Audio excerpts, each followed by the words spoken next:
आपके channel basics of physics में आप सभी का स्वागत है। आज हम 11वीं की भौतिकी जिसमें गुरुत्वाकर्षण ग्रेविटेशनल फोर्स गुरुत्वाकर्षण बल के बारे में पढ़ेंगे और आप लगातार इस भौतिक के बारे में 11वीं भौतिक के बारे में आपको ज्यादा से ज्यादा आप देखते रहेंगे। आपको ये चैनल में आपके ही चैनल में मिलते रहेगा, आपको ज्ञान की सारी बातें इनमें आएगा। तो आज हम पढ़ना चाह रहे हैं गुरुत्वाकर्षण। गुरुत्वाकर्षण क्या चीज है, ग्रेविटेशनल क्या चीज है? तो बहुत प्राचीन काल की बात है।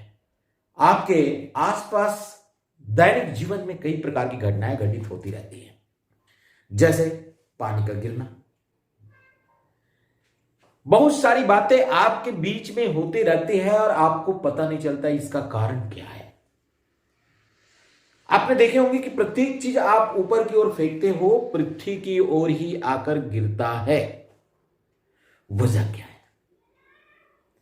इसकी वजह क्या है यह आपको जानना है। आपको मैं बता दूं, न्यूटन ने इसके बारे में बहुत पहले कह दिया था, जब पिंड कुछ भी हो, जैसा भी हो, उस सारी पिंड पृथ्वी की ओर समान गति करती हुई आती है। बड़ी अद्भुत बातें हैं ये सब किसके कारण? गुरुत्वाकर्षण के कारण। ये सब किसके कारण था? गुरुत्वाकर्षण के कारण था। बहुत सारी बातें थी। आपने गुरुत्वाकर्षण की खोज जब किया था, उनको कई घटनाएं आपको हम आगे बताने वाले हैं। तो यहां पर हम गुरुत्वाकर्षण की बात कहते हैं, कोई भी चिन्ह आखिर पृथ्वी की ओर ही क्यों गिर जाता है, पृथ्वी पर ही क्यों गिरता है, चाहे कहीं पर भी हो, हम पृथ्वी के वासी हैं। तो ये सारी के कारण क्या है? गुरुत्वाकर्षण है। आज हम बहुत सारे गुरुत्वाकर्षण की बात हम यहां पर करने वाले हैं। पहली बात तो हम देखना ये चाहेंगे कि ये सारी बात जो है सब आकर्षण फोर्स है जो पृथ्वी के आकर्षण के कारण लगता है। चाहे पहाड़ों पर हो, चाहे कहीं पर भी पृथ्वी पर हो, एक आकर्षण बल से वो खींचता है। इन्हीं आकर्षण बल को, पृथ्वी के आकर्षण बल को हम क्या कहते हैं? गुरुत्वाकर्षण बल के नाम से हम जानते हैं, ग्रेविटेशनल फोर्स के नाम से हम जानते हैं। आगे हम क्रमशः हम देखते चलेंगे कि यहां पर क्या होता है कि हम देखते हैं इटली के जो वैज्ञानिक थे गैलीलियो ने क्या किया था कि उन्होंने भी कहा था कि सभी पिंड चाहे किसी भी द्रव्यमान का क्यों ना हो, वो पृथ्वी पर जब गति करता है समान गति करता है। यही कारण है कि आप एक भारी पिंड, एक हल्की पिंड को समान ऊंचाई से पृथ्वी की ओर छोड़ते हो तो समान समय पर ही गिरता है, एक साथ गिरता है। जैसे आपको मैं कह दूं, एक लोहे की छड़ हो जाए और एक इस तरह से पेन हो जाए, दोनों की यदि साइज भी बराबर है, यदि उसकी ऊंचाई बराबर है, तो वो पृथ्वी पर छोड़ देने से एक साथ गिरेगा। इनके साथ यदि कागज का टुकड़ा भी आप रख देते, उनकी भी ऊंचाई उतना ही है, तो वो भी एक साथ गिरेगा। कारण क्या है? पृथ्वी सभी पिंडों को समान एक आकर्षण बल से खींचता है और इसी आकर्षण बल को हम कहते हैं गुरुत्वाकर्षण बल के नाम से हम जानते हैं। तो यहां पर हम उदाहरण, प्रयोग ये सब करके देखेंगे। बहुत सारी बातें हैं गुरुत्वाकर्षण के लिए। हम देखना ये चाहते हैं कि यहां पर हम ब्रह्मांड में जब देखते हैं तो हमको बहुत पुराने समय में वैज्ञानिकों ने देखा था कि तारे हैं, ग्रह है, नक्षत्र है, उल्का पिंड है, उपग्रह है, बहुत सारे ऐसे सब के सब एक नियमबद्ध तरीके से बना हुआ है। तो सबसे पहली बात आई, प्राचीन काल में हमारे माइथस की बात हम कर दें, हमारे धार्मिक ग्रंथों में भी कहा था कि पृथ्वी केंद्र पर है और उसके चारों ओर सूर्य और अन्य चंद्रमा, अन्य तारे चक्कर लगाते हैं। माइथस हिंदू धर्म के अनुसार। इसी तरह से यूरोप में भी चला टालमी 2000 वर्ष पूर्व इन्हीं बात की उन्होंने भी पुष्टि किया था। उन्होंने भी कहा था कि भू केंद्रित सिद्धांत उन्होंने दिया था कि पृथ्वी केंद्र में है और तारे, चूंकि सूर्य भी एक प्रकार का तारा ही है, चूंकि सूर्य हमारे नजदीक का तारा है, इस कारण से बहुत चमक दिखाई उसका पड़ता है। तो हम ये कहना चाहते हैं कि एक भू केंद्रित सिद्धांत जो कि 2000 वर्ष पहले टालमी ने दिया था कि पृथ्वी उसके केंद्र में है, अन्य सारी पिंड जो है पृथ्वी के चारों ओर चक्कर लगाता है। धार्मिक मान्यता हर धर्म में यही बातें कही गई थी, लेकिन धीरे धीरे ये बातें और बदलती चली गई। और इस बदलती ये में हम कह दें तो हमारे भारत के जो खगोल शास्त्री जिसमें आर्यभट्ट आता है 5वीं शताब्दी में, उन्होंने सूर्य केंद्रित सिद्धांत की बात कही थी। सूर्य केंद्रित सिद्धांत की बात कही थी कि नहीं, सूर्य सेंटर पे है और ये उनके चारों ओर ग्रह, जैसे पृथ्वी भी एक ग्रह है, इनके चारों ओर चक्कर लगाते हैं। देखो, आर्यभट्ट भारतीय महान खगोल शास्त्री जिन्होंने ये बात कही, गर्व करना चाहिए क्योंकि हम भारतीय हैं। तो इन्होंने कही थी कि सूर्य केंद्र पर है, क्योंकि पहले जो थ्योरी था, भू केंद्रित थ्योरी था, उसमें क्या था, प्रत्येक जो पृथ्वी के चारों ओर चक्कर लगाने वाले जो ग्रह है वो कैसे चक्कर लगाते हैं, वृत्तिक अक्ष में चक्कर लगाते हैं। और यहां पर धीरे धीरे सैन्य जब बात चली यूरोप में, तो ये वृत्तिक कक्ष दीर्घ वृत्तिक कक्ष की ओर चला जाएगा। तो पहला आया आर्यभट्ट, जिन्होंने भू केंद्रित सिद्धांत दिया। और इस बात की पुष्टि करने के लिए वैज्ञानिक आया कॉपरनिकस। कौन आया? वैज्ञानिक कॉपरनिकस। कॉपरनिकस ने इस बात की जो व्याख्या की पुष्टि कर दी कि सूर्य केंद्र पे है, सूर्य केंद्रित सिद्धांत जो है, इसी कारण कहा जाता है कॉपरनिकस ने सूर्य केंद्रित सिद्धांत दिया। आर्यभट्ट को भुला दिया जाता है, लेकिन हम बता दें आपको, आर्यभट्ट ने सूर्य केंद्रित सिद्धांत की व्याख्या किया हुआ था। तो कॉपरनिकस जो था, उन्होंने इस तरह से बात कही कि सूर्य के चारों ओर वृत्तिक अक्ष में चक्कर लगाता है। और उसी समय में गैलीलियो महोदय भी आ जाता है। और गैलीलियो के लिए हम कह सकते हैं उस समय एक और जो बातें थी, इन बातों को हम ध्यान दें तो बात चली कि ये कैसी बात कर रहे हैं, धर्म विरोधी बात कर रहे हैं। क्योंकि पहले क्या था, पृथ्वी केंद्रित था, अब क्या हो गया, सूर्य केंद्रित आ गया। लोग मानने के लिए तैयार नहीं थे कि पृथ्वी चक्कर लगाता है, सूर्य इसके चारों ओर चक्कर नहीं लगाता है। ये बात किसी को हजम नहीं हो रहा था। तो इस बात की पुष्टि करने के लिए यहां पर मैं सीधे चले जाता हूं, बहुत सारा इसके इतिहास में ग्रेविटेशनल आता कैसे है, क्यों आया, बहुत सारी बातें आई। हमने पृथ्वी केंद्रित सिद्धांत के बारे में कहा, टॉलमी। दूसरा हमने सूर्य केंद्रित सिद्धांत कहा, कौन आ गया, कॉपरनिकस। तो कॉपरनिकस की बात की जो व्याख्या है, आपने जो बात कही है, उसको किस तरह से हम पुष्टि करें। तो पुष्टि करने के लिए आपको क्या देगा, आपको कुछ नियम बनाना पड़ेगा, कुछ सिद्धांत देना पड़ेगा। तो यहां पर हम देखते हैं कि आगे इस बात को गैलीलियो ने, और उसके बाद इसी बात को, कॉपरनिकस की बात को केपलर ने आगे की ओर बढ़ाया।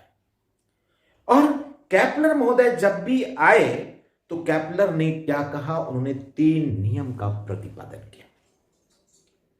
पहला नियम उन्होंने बनाया, केपलर ने कहा कि प्रत्येक ग्रह सूर्य के चारों ओर दीर्घ वृत्ताकार कक्ष में चक्कर लगाता है। बात पता ही, उन्होंने इस बात की पुष्टि की, दीर्घ वृत्ताकार कक्ष में चक्कर लगाता है। पहली बात क्या हुआ था, पृथ्वी केंद्रित सिद्धांत में वृत्तिक कक्ष में चक्कर लगाता है, और यहां पर क्या हुआ, दीर्घ वृत्ताकार कक्ष में चक्कर लगाता है, जिसकी केंद्र की स्थिति में सूर्य रहता है। यानी कोई भी ग्रह हो, चाहे दूर हो, पास हो, उन सब की पाथ कैसा होगा, दीर्घ वृत्ताकार। दीर्घ वृत्ताकार का अर्थ होता है सामान्य अर्थ में, क्योंकि बायोलॉजी वाले भी पढ़ते हो, ध्यान दीजिएगा, उसका एक जो त्रिज्या होती है वो बड़ी होती है, और एक त्रिज्या क्या होती है, छोटी होती है। तो इस तरह से दीर्घ वृत्ताकार कक्ष में चक्कर लगाते हैं।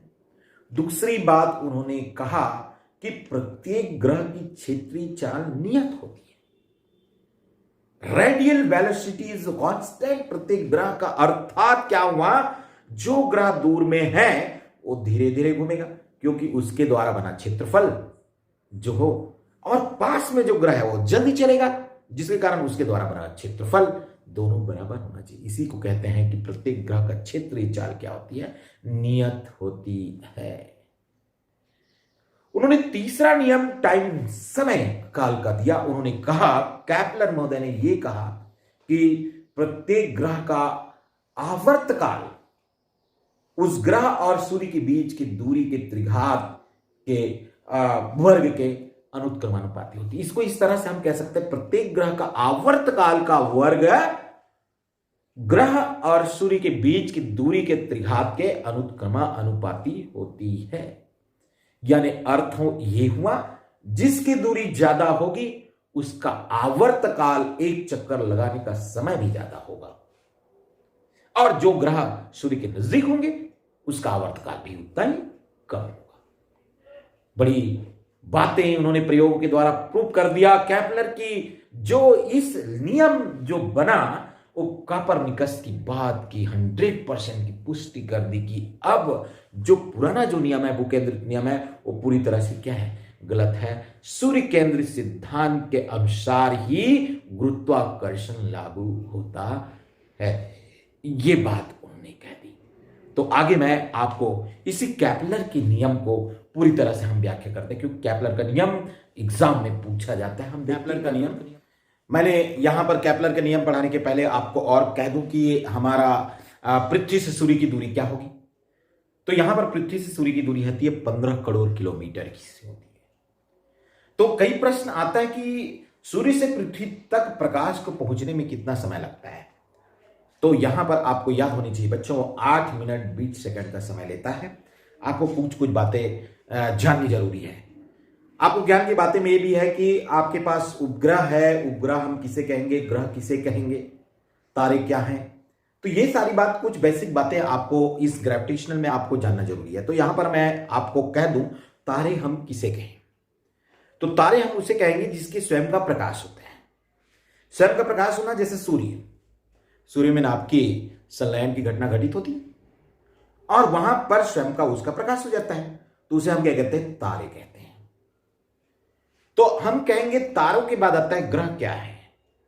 ग्रह वे हैं जिसके स्वयं के प्रकाश नहीं होते हैं, स्वयं के प्रकाश उनके नहीं होते। कई आप देखेंगे आकाश में देखते हैं हम शुक्र ग्रह को बहुत चमकीला देखते हैं, उसकी बनावट की वजह से है। वहां पर वो शुक्र ग्रह क्यों चमकीला है, उनके सतह की बनावट के कारण है, उनके स्वयं के प्रकाश कहीं पर नहीं है। जिस प्रकार से पृथ्वी का भी स्वयं का प्रकाश नहीं होता। तो ग्रह क्या हुआ, जिसके स्वयं के प्रकाश नहीं होते। उपग्रह, ग्रह को और हम क्लियरिफाई कर सकते हैं, क्योंकि पीछे और उपग्रह आने वाला है। ग्रह क्या होती है, जो तारों की चक्कर लगाते हैं। किसकी चक्कर लगा रहा है, तारों की। तारे क्या है, जिसके स्वयं के प्रकाश है। एक तारों की चक्कर लगाते हैं, उसे हम ग्रह कह रहे हैं, जिनमें स्वयं का प्रकाश नहीं। और एक आता है उपग्रह। उपग्रह जो ग्रहों के चारों ओर चक्कर लगाते हैं, इनमें भी स्वयं का कोई प्रकाश नहीं होता। समझ में आ गया, ग्रह क्या हुआ, तारों की चक्कर लगाना, उपग्रह क्या हुआ, ग्रहों का चक्कर लगाना। लेकिन यहां पर हम इसको भी क्लेरिफाई कर दें ग्रेविटेशनल में कि उपग्रह 2 प्रकार का होता है। पहला होता है प्राकृतिक उपग्रह और दूसरा होता है कृत्रिम उपग्रह। प्राकृतिक उपग्रह क्या होगा, नेचुरल उपग्रह। जैसे पृथ्वी का चंद्रमा एक नेचुरल उपग्रह है। चंद्रमा पृथ्वी के चारों ओर चक्कर लगाता है, चंद्रमा का स्वयं का प्रकाश नहीं है। चूंकि एक ग्रह का चक्कर लगाता है, इस कारण चंद्रमा क्या है, उपग्रह कहलाता है। तो हम आपसे पूछना ही चाहेंगे, आप भी जानना चाहेंगे आपके चैनल में, कि कौन सा ग्रह है जिसका सबसे ज्यादा चंद्रमा है। चंद्रमा यानी उपग्रह को कहा जाता है। उपग्रह जो प्राकृतिक उपग्रह है, उसका नाम चंद्रमा के नाम के रूप में भी किया जाता है। तो आपको पूछा जाता है कभी कभी, किस ग्रह का सबसे ज्यादा चंद्रमा है, ऐसा भी पूछ देते हैं। उपग्रह की जगह क्या शब्द का उपयोग किया, चंद्रमा। जैसे पृथ्वी का उपग्रह चंद्रमा कहलाता है, ऐसे ही चंद्रमा शब्द का उपयोग उपग्रह के लिए, प्राकृतिक उपग्रह के लिए भी किया जाता है। तो सबसे ज्यादा किसका है आपको जानना है, सबसे ज्यादा उपग्रह है शनि का, है ना। कई बार लगता है सबसे बड़ा ग्रह होता है बृहस्पति, तो बृहस्पति का होगा नहीं, बृहस्पति का 3रे नंबर में है। शनि का सबसे ज्यादा उपग्रह, उसके बाद आपका नेपच्यून का, फिर आता है आपका बृहस्पति का। तो इस तरह से हम देखते 2 ग्रह है, बुध और शुक्र, उसकी कोई ग्रह नहीं है, पृथ्वी का एक है।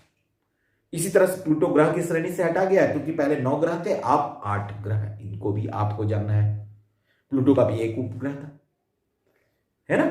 टाइटन, जैसे टाइटन शब्द आता है, ये किसका उपग्रह है? तो बहुत सारे प्रश्न इनसे उठते हैं जो कि आपके अभी सिलेबस से थोड़ी सी बाहर है। मैं थोड़ी सी जानकारी दे दिया। तो हम जो देखना चाह रहे हैं वो है कैपलर का नियम। और इस कैपलर का नियम को क्या कहते हैं? कैपलर की ग्रहों संबंधी नियम। तो हम ये देखना चाहते हैं प्रथम नियम क्या है। प्रथम नियम, कैपलर के प्रथम नियम,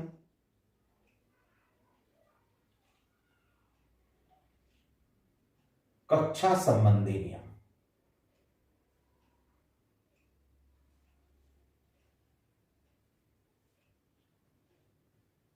ये क्या है?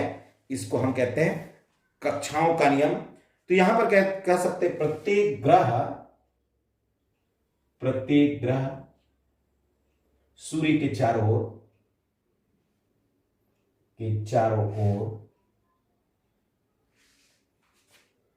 दीर्घ वृत्ताकार कक्ष में चक्कर लगाता है। तो यहां पर हमको यह समझना है कि इसका दीर्घ वृत्ताकार कक्ष क्या होगा। तो यहां पर मैं देखूं तो ये एक मैं कक्ष ले लूं। मैंने इस बात का जिक्र किया था कि ये जो रेडियस है, इस रेडियस से क्या है? बड़ा है। इसको मैं ए कह दूं, इसको बी कह दूं, तो ए इज ग्रेटर देन बी। ये क्या हो गया? दीर्घ वृत्ताकार कक्ष। तो यहां पर ये बातें हम उल्लेख न करके, ये हमको समझने के लिए था, हम ये इस बात की ओर चले। तो सूर्य इसके क्या है? ये इसके यहां पर मान लो सूर्य को हम मान के चलते, ये हमारा सन है, ये सूर्य है, ये सूर्य है। मान लो ये कोई ग्रह, एक ग्रह यहां पर है, ए पोजीशन पे है, और ये समय पर बी पोजीशन पे आता है। ये बाद में हम नियम बनाए, ये एक क्षेत्र आंतरिक कहेगा। इसी प्रकार के यहां पर एक ग्रह है और यहां पर जाते हैं, तो इसके द्वारा आंतरिक क्षेत्र ये सी, और ये हो गया डी। उसके बाद हम देखते बहुत दूर में कोई ग्रह है, ई एफ।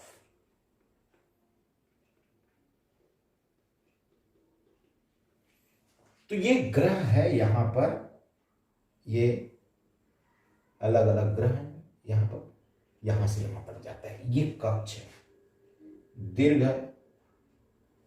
वृत्ताकार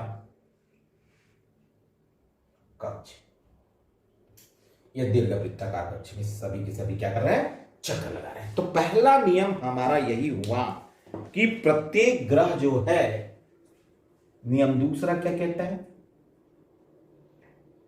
दूसरा नियम इसके किसके लिए है? केपलर का द्वितीय नियम क्षेत्रफल का नियम है, क्षेत्रफल का नियम। तो यहां पर क्या कह रहा है? दूसरा नियम ये कह रहा है कि प्रत्येक ग्रह की क्षेत्रीय चाल नियत रहती है। यानी यहां पर ये क्षेत्र रेडियल जो स्पीड है, कैसा रेडियल स्पीड, इसलिए मैंने चित्र बना दिया। क्षेत्रीय चाल यानी क्या हुआ? क्षेत्रफल। आप मान लो ये कोई ग्रह ए पर है, तो क्षेत्रफल इसके द्वारा आंतरिक क्षेत्रफल होगा A S B equal to क्षेत्रफल of C S D equal to क्षेत्रफल ऑफ ई एस एफ। यानी सभी के द्वारा आंतरिक क्षेत्रफल क्या होता है? बराबर बराबर होता है। इस कारण से प्रत्येक ग्रह जो होता है सूर्य के साथ एक नियमबद्ध तरीके से क्या होता है? बिल्कुल आकर्षण बल से खींचा रहता है। किसी भी प्रकार से कोई क्षेत्रफल में अंतर नहीं पाया जाएगा। यह क्या कहलाता है? क्षेत्रफल, रेडियस जो है ला कहलाता है। अर्थात इसका अर्थ क्या हुआ? ये देखो, पास में जो ग्रह है वो जल्दी चल रहे हैं, क्योंकि इसके द्वारा क्षेत्रफल जो आंतरित करेगा, इनके द्वारा जो क्षेत्रफल आंतरित करेगा ये, और दूर में है उनके द्वारा भी क्षेत्रफल जो आंतरित करेगा वो सभी बराबर होना चाहिए। यही कारण है पास के ग्रह आपके क्या हो जाते हैं? ये जल्दी घूमते हैं। जैसे जैसे दूर जाते जाते हैं वो ग्रह की गति क्या हो जाती? धीमी पड़ती चली जाती है। तो ये दीर्घ वृत्ताकार कक्ष में चक्कर लगाता है, पहला नियम। दूसरा, इसका क्षेत्रीय चाल क्या होती है? नियत रहती है। अब हम देखना ही चाहते हैं इसका नियम तीसरा क्या है। नियम तीसरा आवर्त काल का नियम कहलाता है। आवर्त काल का नियम। तो यहां पर हम देखते हैं आवर्त काल का नियम क्या होगा? प्रत्येक ग्रह का आवर्त काल का वर्ग, आवर्त काल, मान लो आवर्त एक चक्कर लगाने में जो समय लेगा उसे आवर्त काल का वर्ग, और ग्रह और सूर्य के बीच की दूरी जिसको हम त्रिज्याई दूरी कहते हैं, त्रिज्या, ये दूरी के त्रिघात के अनुक्रमानुपाती होती है। यानी कोई भी ग्रह एक चक्कर लगाने में जो समय लेगा वो समय का आवर्त काल का वर्ग है। यानी मैं आवर्त काल को कैपिटल टी के द्वारा व्यक्त करूं तो टी का वर्ग इज प्रोपोर्शनल टू, और इसके रेडियस को मैं आर के द्वारा व्यक्त करूं, स्मॉल आर के द्वारा, तो ये क्या हुआ? स्मॉल आर का त्रिघात। कहने का आशा है कि ये दूरी, रेडियल दूरी, त्रिज्याई दूरी, तो ये टी का वर्ग इज प्रोपोर्शनल टू आर त्रिघात, अर्थात मैं कह सकता हूं टी स्क्वायर इक्वल टू के आर त्रिघात, जहां के एक नियतांक कह सकते हैं, नियतांक। इसका कभी उल्लंघन नहीं होता। ये कैपलर ने प्रूव किया, और कैपलर ने प्रूव किया तो कॉपरनिकस, क्योंकि कॉपरनिकस की बात गैलीलियो की भी पता था, यूं कहें ये सारी बातें न्यूटन को भी पता था। तो बात यह था कि कौन इस बात का जो बातों बातों में हो रहा है, जिसको कैपलर, कॉपरनिकस ने कहा कि भू केंद्रित सिद्धांत से सूर्य केंद्रित सिद्धांत आया था, उस बात की पुष्टि प्रयोगों के द्वारा हम कैसे करें? तो कैपलर ने कर दिया। कैपलर ने अपने प्रयोगों के द्वारा ये 3 नियम देकर इस बात की पुष्टि कर दी कि प्रत्येक ग्रह एक बंधन से बंधकर सूर्य के चारों ओर क्या करता है? चक्कर लगाता है, और वो 3 नियमों पर क्या है? आधारित है। इसको कहते हैं कैपलर का ग्रहों संबंधी नियम कहा जाता है। आपको हमारा ये भौतिक कैसे लगा? बिल्कुल आप अगला देखते रहिएगा। आप अपनी कक्षा बेसिक्स ऑफ फिजिक्स में ज्यादा से ज्यादा जुड़िए, और धीरे धीरे आपको इन सारी चैप्टरों का, जो महत्वपूर्ण चैप्टरों हैं, उनका प्रश्नों का आंसर आपको मिलते रहेगा। मेरे चैनल को जरूर देखिए, सब्सक्राइब करिए, बेल बजाइए और शेयर जरूर कीजिए।